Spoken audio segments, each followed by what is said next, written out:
Good morning, friends. Prepared Suburbanite back at you.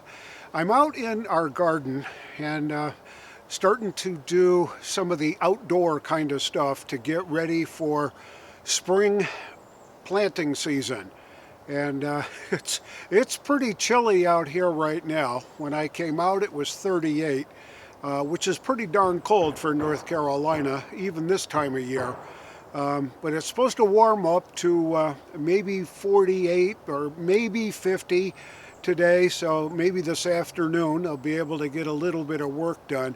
But what I wanted to go over a little bit with you is making plans, getting everything together so that you can start your spring planting season off the right way. So stick around.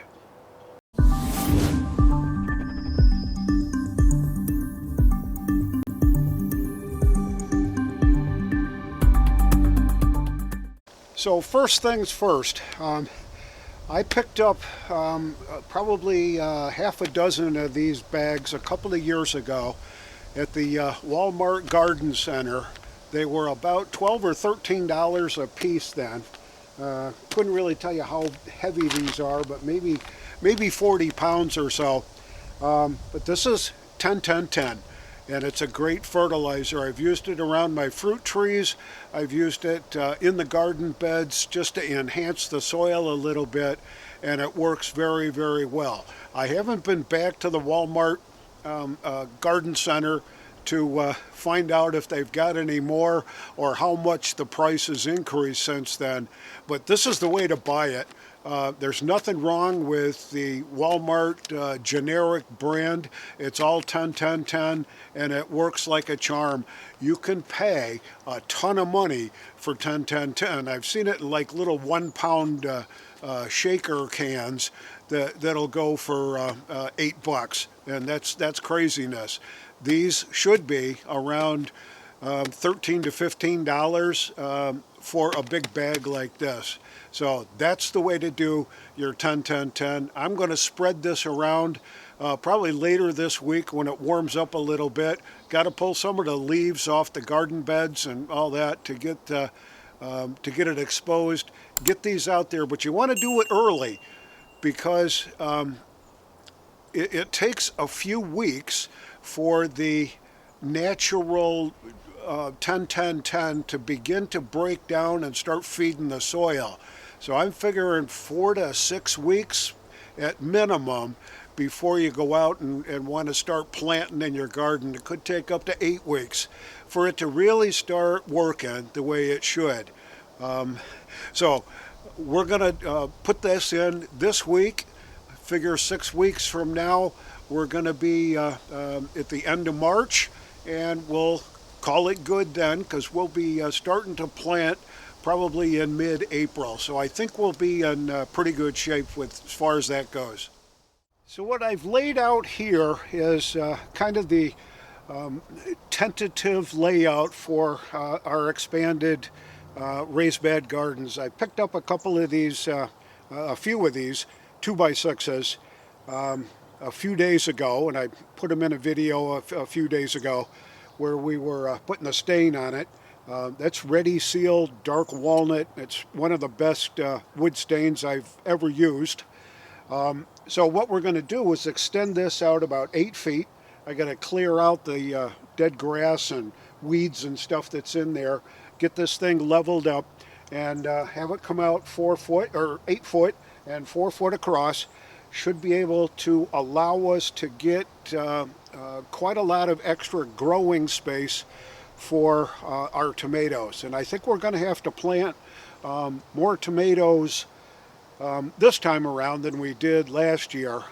We've got quite a few quarts already canned up from previous years, but this year we wanted to really expand on what we're doing with tomatoes. We use tomatoes in pretty much everything that we're doing. You got spaghetti sauces and American chop suey or goulash, depending on where you're from, and spaghetti sauce and lasagna and kinds of beef soup and things like that.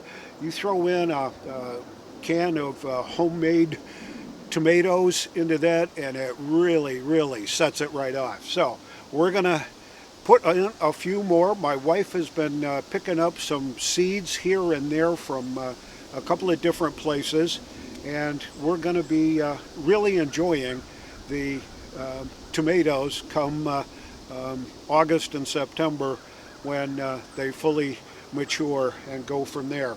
So tomatoes, expanded raised bed garden, and we'll now, I think, go inside where it's a little bit warmer. We can talk about what seeds we're getting ready to do and some of the other chores that we've got to get done around here.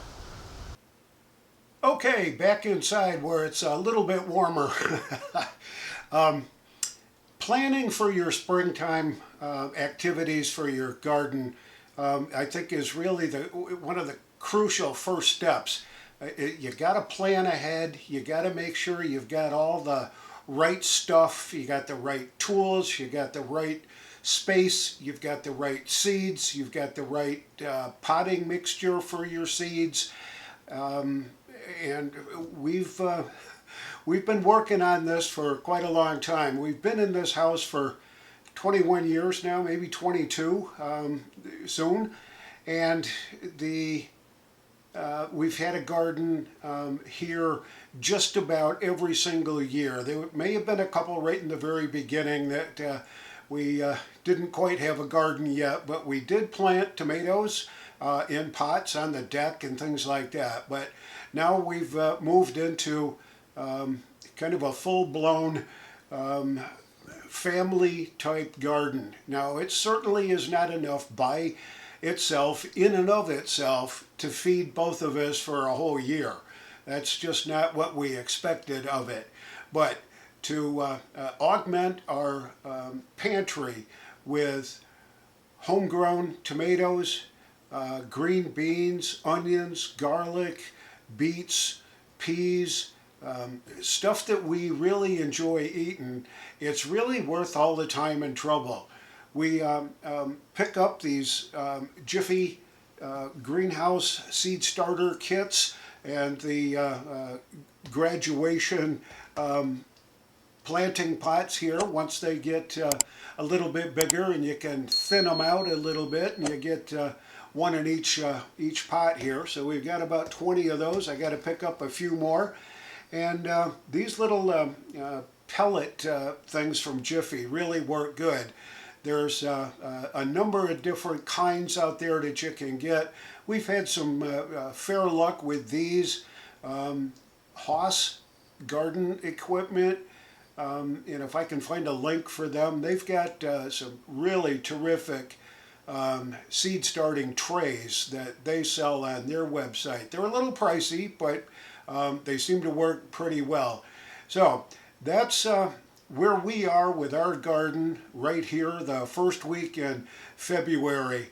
I've got to clean out the beds, get the leaves out of there, get them fertilized with the 10-10-10, and we should be fairly good to go. We'll be starting our seeds probably right at the end of February or 1st of March or so to give them a chance to get ahead of things. We'll be planting, I think, early stuff in April, and tomatoes and green peppers and the hot peppers, jalapenos, that kind of stuff will probably go in a little bit after that. So we're looking forward to it. Hope you are. Let's work together. If you got any questions, please let me know. If you found any of the information in this video helpful, please let me know. Give us a thumbs up. Make sure you're subscribed if you're not. And if you're not subscribed, please subscribe. And leave us a comment down below. This is the Prepared Suburbanite reminding you to be prepared always. And I'll see you all on the next video.